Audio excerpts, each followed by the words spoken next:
I think we've put in a undercut low just like we did in February. You undercut the October 29th low last week with that print at 25.83.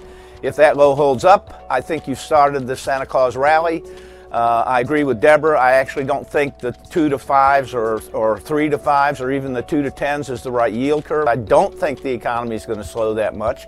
I continue to think earnings are going to come in better than most people expect, and I think people are underinvested. The labor market, as we all know, is really tight right now. And so what happens if wages really start to accelerate as we go through 2019, and that really starts to put some upward pressure on prices? You know, instead of talking only 2 rate hikes next year, I mean, let's talk about what happens if they actually start to go 4, because inflation really starts to pick up. So I think when I look at the economy right now, if I'm looking at an imbalance or an excess, if you will, in the economy, I think it's the tightness of the labor market and potentially what that could mean for wage acceleration going forward. If the economy continues to deteriorate, I would suspect that we can see those multiples come down further.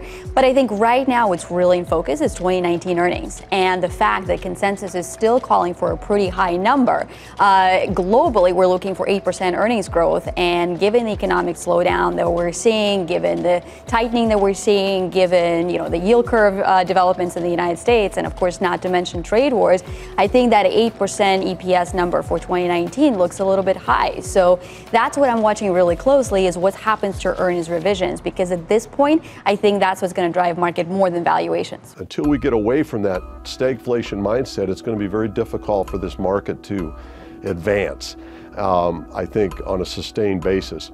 Ultimately, from here, I think the only way to get out of that mindset is to have a more significant slowdown that eliminates inflation fears, and we're just focused on stag. And if we can revive the recovery, don't recess, then I think we could have another run. So to your point, I think earnings may flatline next year, but I don't know if the recovery doesn't end, then I think earnings might recover and go on to new highs yet before the end of this recovery. I think that fear of recession could, if it escalates further, could create a real buying opportunity.